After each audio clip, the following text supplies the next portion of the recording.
ba'zi bir holatlarda ajrim zo'r qaror bo'ladi. Boshqa insonlar bilan u insonlar baxtli, saodatli bo'lib ketadi. Bir-biriga o'sha yulduzga tushmagan insonlarda ajrim zo'r bu natija beradi. Lekin ajrashgandan keyin ham ular sog'lom ajrashishni bilish kerak. Bizani mentalitetda hali sog'lom ajrashgan oilalarni juda ham kamda. Boshqacha fikrlaydigan insonlar sog'lom ajrashadi. Ayo biz birimizga to'g'ri kelmadik, mayli, senga ham baxtliman, baxtli, saodatli bo'lgin. Mana o'rtada farzandlarimiz bor. Shu farzandlar biz uni ota-onasi bo'lib qolamiz. Har doim biz uchrashib, kafega, betga bolalar uchun borishimiz mumkin. Farzandlar uchun ota-onamiz, lekin biz er-xotin emasmiz endi bugundan boshlab. Bu sog'lom ajrim bo'lsa, bolalarga ham kamroq jarohat bo'ladi-da. Bolalar ham sog'lomroq bo'lishadi. Bizda ajrimdan keyin bolalarni otaga ko'rsatgisi kelmaydi. Hozir bolalarni otalar ovayotgan holatlar bor, lekin o'sha bolasini ovayotgan otalar juda ham noto'g'ri qilishyapti, chunki farzandga 18 yoshgacha ona muhimdek baribir.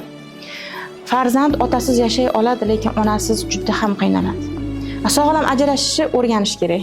Agar oxirgi qaror shu bo'ladigan bo'lsa. Lekin undan oldin harakat qilib ko'rish kerak, oilani saqlash kerak.